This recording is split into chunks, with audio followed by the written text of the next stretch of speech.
par son sang impérial et l'onction qu'il reçoit, la personne de l'empereur est sacrée. Sa dignité inviolable et son autorité indiscutable. L'empereur a droit à tous les honneurs dus à son rang, conformément à la tradition et à la présente constitution.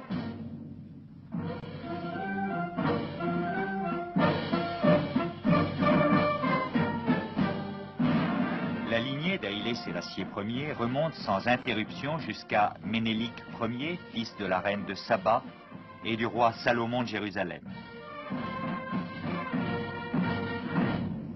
J'ai grandi comme les autres enfants, pas avec des choses luxes, tout à fait comme nos peuples, comme ils vivent simplement. C'est dans un village comme celui-ci qu'est né l'empereur, le 23 juillet 1892. Son père le baptise sous le nom de Tafari. En amharique, cela veut dire celui qui sera redouté. Il changera ce nom en celui d'Haïlé Sélassié à son avènement au trône. À 8 ans comme ça, mon père il m'a donné le titre de Diazmach dans la province de Harar, dans un pays de Garamulata. Après la mort de mon père, je suis à 10 avec l'empereur Ménélik. C'est après 2 ans, je suis nommé à Sidamo comme gouverneur. Tafari a alors 16 ans. Tout ce qui touche à la famille impériale est objet de vénération. Sur l'emplacement de sa maison natale se dresse aujourd'hui une église dédiée à la Vierge Marie. Et les Éthiopiens ont fait de l'arbre qui a surgi là, juste après la naissance de l'empereur, un lieu de pèlerinage. Seul spécimen de son espèce, ses fruits ont des vertus curatives. Addis Abeba, 6h30 du matin. L'empereur est déjà levé et, comme chaque jour, va entendre la messe dans une petite église voisine de son palais. Le christianisme éthiopien, longtemps isolé du reste de la chrétienté, est resté beaucoup plus proche de l'Ancien Testament. La litanie des prêtres orthodoxes d'Éthiopie rappelle celle des rabbins israéliens. Très pieux, l'empereur assiste tous les matins à l'office, où qu'il se trouve.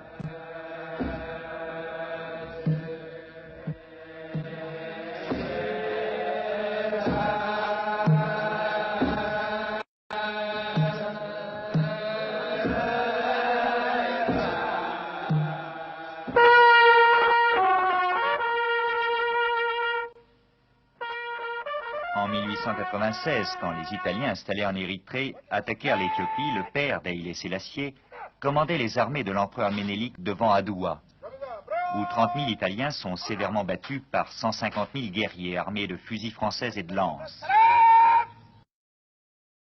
Cette bataille, où se joue le sort du seul pays encore indépendant d'Afrique, met un terme provisoire aux visées coloniales de l'Italie sur l'Éthiopie.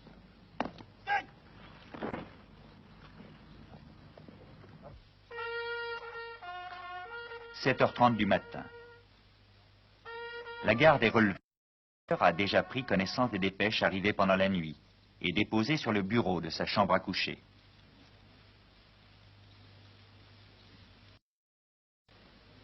Depuis la mort de l'impératrice en 1962, il travaille seul, tous les matins dans sa chambre. Elle est au premier étage du palais, éclairée par 3 fenêtres donnant sur la façade principale. « Je ne peux pas prendre mon petit déjeuner, dit-il, si je n'ai pas fait ma gymnastique. » Ce qui explique la présence dans sa chambre d'une bicyclette fixe.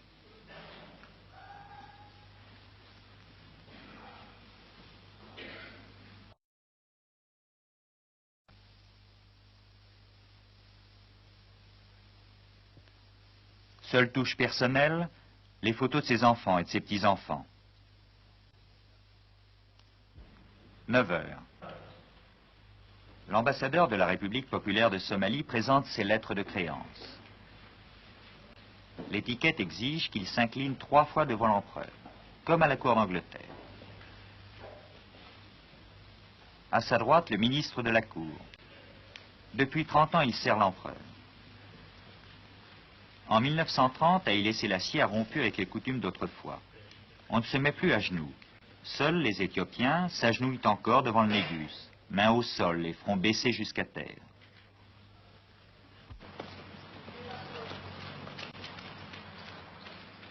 À 10 heures précises, la voiture impériale, escortée par les gardes du corps, arrive au palais. L'empereur croise Tojo, le plus vieux des lions de la cour, armoirie vivante du descendant de Salomon.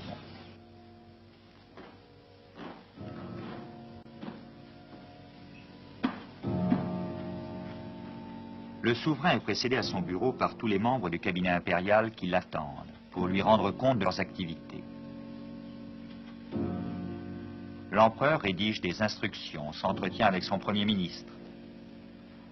Monsieur Akilou a fait ses études en France et a épousé une Française. Il explique la signification de ce titre de roi des rois. Vous savez, le titre qu'on donne, c'est Nugusanage, ça veut dire roi des rois. D'où vient cette origine? Avant Ménélique, l'empereur Ménélique, chaque province avait son roi. Alors, le roi des rois, c'était l'empereur, le chef de l'État. Cette structure, système, évidemment, les rois dans chaque province ont été abolis, supprimés, d'abord au temps de Ménélique, mais surtout alors par l'empereur Haïlé Sélassié.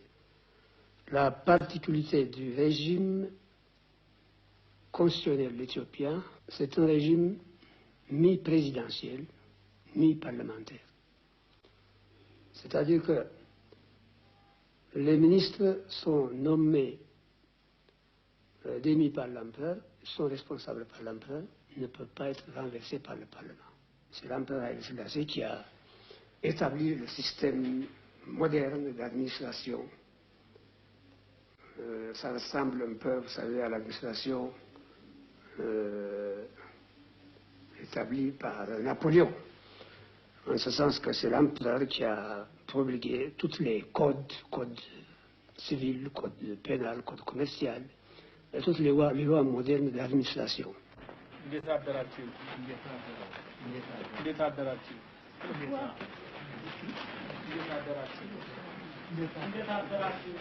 À midi, chaque jour, se tient dans la cour du palais Ménélique ce qu'on appelle le tribunal de la plume. C'est une sorte de lit de justice. Un greffier fait l'appel des causes. La constitution donnée au pays par l'empereur autorise chaque citoyen à lui présenter ses doléances. S'adressant personnellement à l'empereur, cette plaignante explique que garante d'une somme perdue par un employé des finances, elle refuse d'endosser la responsabilité de cette perte. Le jugement de l'empereur peut être immédiat ou remis à une autre audience, mais il est sans appel et immédiatement exécutoire.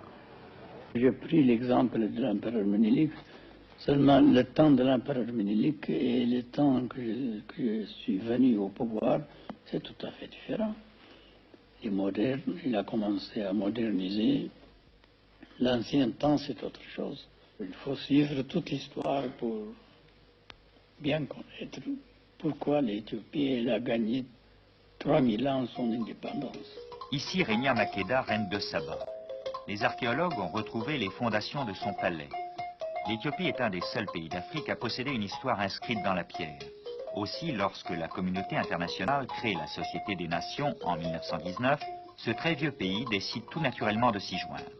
En 1923, Haïlé Sélassié, encore régent, fait adhérer son pays à la SDN, non sans difficulté. Pour être membre de la Société des Nations, c'est très difficile, même avec la politique des Européens, avec nos peuples aussi, ce qu'il n'a pas bien compris, pourquoi nous serions membres, pour quel intérêt, pour faire comprendre tout ça, pour moi c'est un peu difficile. Quand même j'ai réussi. J'ai fait comprendre, nous sommes membres de la Société des Nations.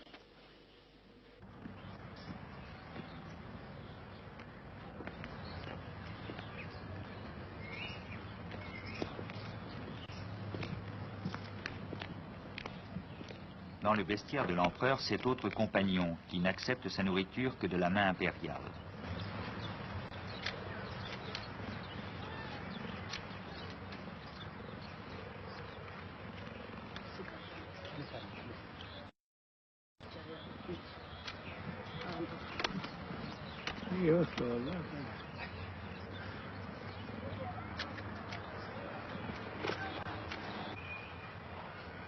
«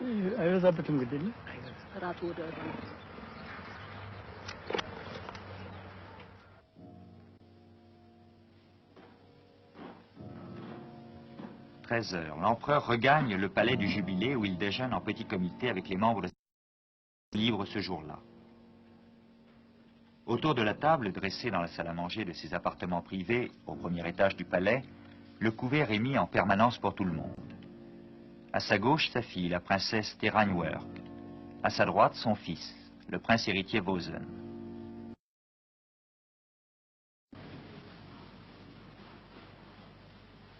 Après le repas, quand il en a le loisir, l'empereur se rend dans sa bibliothèque au rez-de-chaussée. Il parle et lit indifféremment en 4 langues. L'histoire surtout le passionne. C'est le 2 novembre 1930 que le régent Tafari monte sur le trône. Haïlé Sélassié devient le 223e souverain de la dynastie de Salomon. Alors commence un des règnes les plus longs de l'histoire. Tous les races, les grands du royaume sont là. De grandes fêtes marquent cet avènement auquel assistent pour la première fois de nombreuses délégations étrangères. Et chaque année, lors de la procession du Vendredi Saint, les prêtres de la cathédrale d'Aksum, capitale historique du royaume de Saba, coiffent les couronnes impériales dont l'église est la dépositaire. En montant sur le trône, Haïlé Sélassié a juré de professer et de défendre la sainte foi orthodoxe. Mais en tant que souverain, il a aboli l'obligation de la dîme ecclésiastique et obtenu que le nouveau patriarche, autrefois nommé par le synode des évêques d'Égypte, soit désormais un Éthiopien, proposé à son imprimature par le synode des évêques d'Éthiopie. Depuis son accession au trône, l'empereur s'est attaché à faire entrer son pays dans le XXe siècle. Il a aussi beaucoup voyagé. Sur son chemin, en 1924, Mussolini. En 1924, j'ai parlé assez longuement avec Mussolini.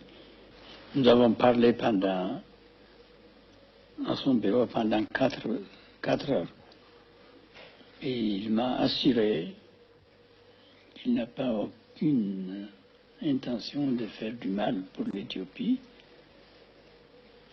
Et quand il m'a dit ça, je lui ai demandé pourquoi, pour quelle raison, que vous étiez sûr de ne pas faire du mal en Éthiopie. Il m'a assuré, il m'a répondu, parce que ça marche très bien, nous sommes très amis, nous avons fait des traités, tout ça. Et en ce moment, je lui ai dit ce que Napoléon il a dit, ça veut dire le traité, c'est un papier. Et alors je lui ai dit, il ne faut pas suivre ça. Le traité, c'est traité, il faut respecter les traités. 10 ans plus tard, Mussolini déchire le traité. C'est la guerre. La partie est inégale. 280 000 hommes contre 150 000 et bien mieux armés. 10 divisions, dont 5 de chemise noire. 10 groupements blindés et 11 escadrilles d'avions fondent sur l'Empire. Les Italiens, ils ont des avions, ils ont envoyé leurs avions de guerre. En ce moment, peut-être il y en a 2 avions, je crois.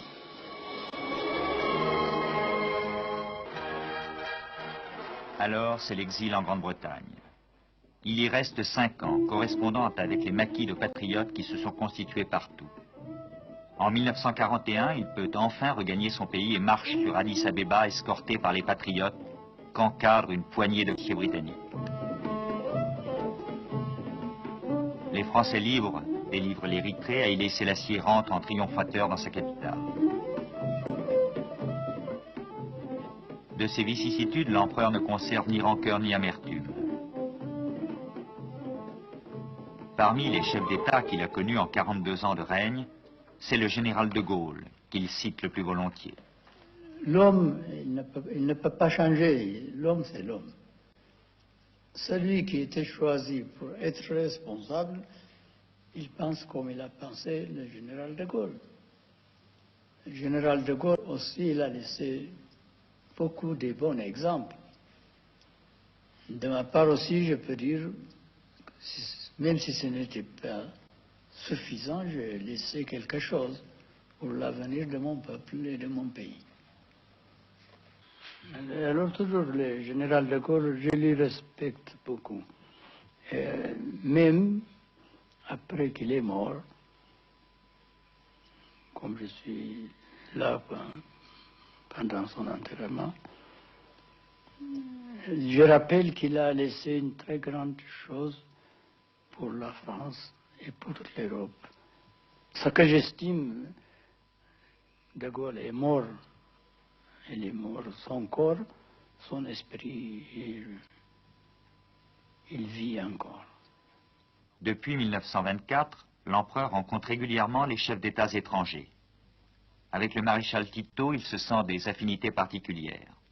Le maréchal Tito, lui, il a fait tout son possible pour sauver son pays, pour qu'il soit neutre et fort, et même quand il va faire son amitié, toujours il a gardé l'indépendance de Yougoslavie.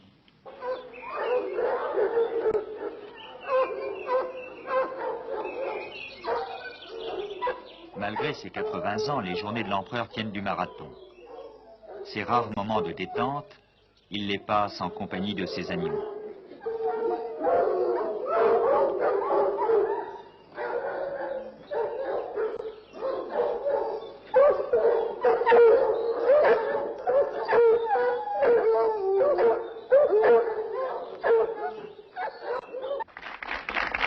« 15h30, visite de l'école normale d'instituteurs à Haïlé Sélassié. Il faut sortir l'Éthiopie de son Ancien Testament, disait déjà l'empereur en 1930. Considérant l'enseignement comme la tâche la plus importante, il a pendant 10 ans été son propre ministre de l'Éducation nationale. L'empereur s'occupe encore de ce domaine très activement. Il a fondé l'université d'Addis Abeba et a donné comme premier bâtiment l'un de ses palais. Pourtant, les étudiants le critiquent, estiment les progrès du pays trop lents, les réformes insuffisantes. Au soir de son règne, l'empereur trouve la jeunesse très impatiente. C'est comme la nature. Quelque nature, il veut finir tout au lieu de penser bien. De ma part et de la part de mon gouvernement, nous avons fait tout ce qui est nécessaire. Par exemple, nous n'avons pas fini encore. Si ils vont nous rappeler, ce n'est pas mauvais. Seulement, ce n'est pas à la manière ce qu'ils vont penser. C'est tout à fait différent, c'est ça. Il faut que les étudiants, ils vont comprendre qu'est-ce que nous avons fait, quel engagement nous avons à l'intérieur et à l'extérieur, partout. En Érythrée, Massawa, seule porte de l'Éthiopie sur la mer, est vitale pour l'Empire. Le 15 septembre 1952, un référendum rattachait l'ancienne colonie italienne à l'Éthiopie. Mais les séparatistes musulmans contestent ce rattachement. Je voudrais dire clairement que nous n'avons aucune raison de penser que le peuple d'Érythrée a changé d'avis sur son rattachement à l'Éthiopie, décidé librement pour commencer.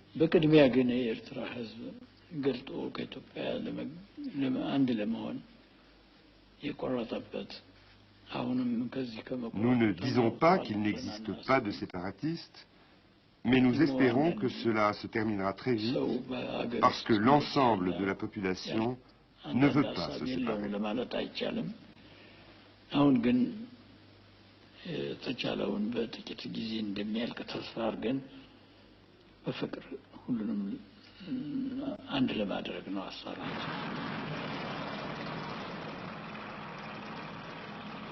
Sous l'impulsion de l'empereur, Addis Abeba, fondée il y a presque un siècle, est devenue une ville moderne.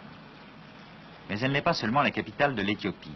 Haïlé Sélassié en a fait la capitale de l'Afrique en y accueillant l'Organisation de l'Unité africaine en 1963 et le Conseil économique régional des Nations Unies pour qui a été édifié le Palais de l'Afrique en face de sa résidence.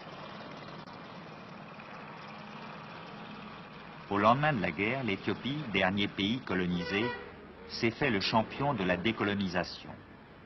L'empereur préside personnellement toutes les réunions internationales qui se tiennent à Addis Abeba. Ses objectifs, l'unité, éliminer le racisme sous toutes ses formes, oublier le passé. Il y a peu de temps, l'empereur est retourné en visite officielle en Italie pour bien montrer que son pays ne gardait aucun ressentiment du passé et pour renouer des relations amicales comme celles que l'Éthiopie entretient avec d'autres pays à l'Est comme à l'Ouest.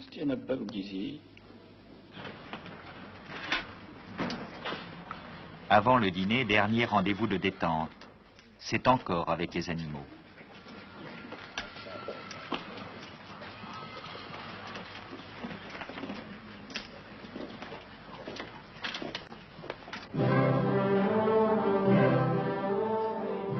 « 21h, pour cet homme de 80 ans, la longue journée n'est pas encore terminée. Il faut encore recevoir ses hôtes.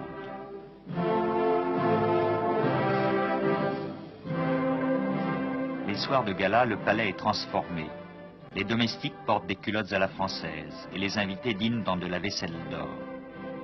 Le faste impérial se déploie, contrastant avec la simplicité de la vie quotidienne de l'empereur.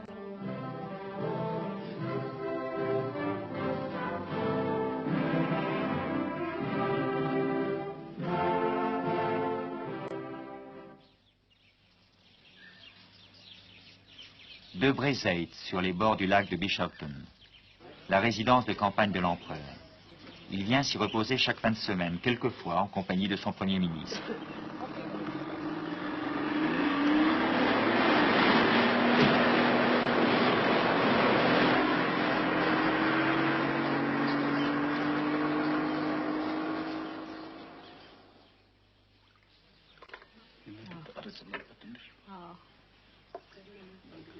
L'empereur pratique l'art d'être grand-père, recevant ses petits-enfants et ses enfants, sa fille, la princesse Teranwerk, et le prince héritier Wozen.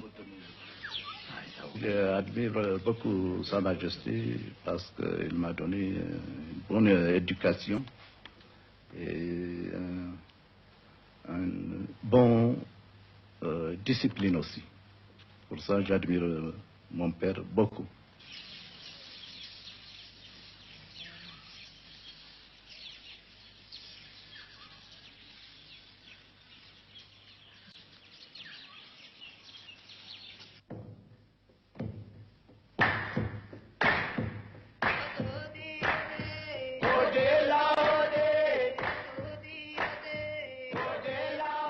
Tous les dimanches, sur le chemin du retour, l'empereur a rendez-vous avec les jeunes mariés, les enfants, les animaux.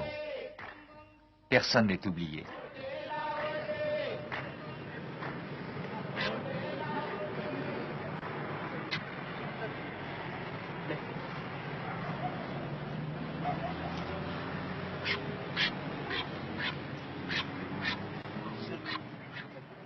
J'aime les animaux parce qu'ils sont créés comme nous et leur amitié, ce n'est pas changeable. Ils sont fidèles, spécialement les chiens. Si on aime sérieusement, ils sont toujours sans changer leur amitié.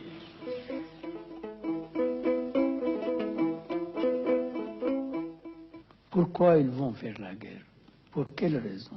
Et surtout après qu'on a fait ces deux grandes guerres en Europe, après ce peuple qui l'a souffert, comment on a oublié, comment on va créer encore la guerre, pour quelle raison, qui va arranger ça? Est-ce que les grands, est-ce que les petits, est-ce que, je ne sais pas. À mon avis, les grands et les petits, s'ils vont décider, ils vont arranger pour arrêter la guerre. Quand même, la guerre, il ne peut pas. Il fascinait le monde.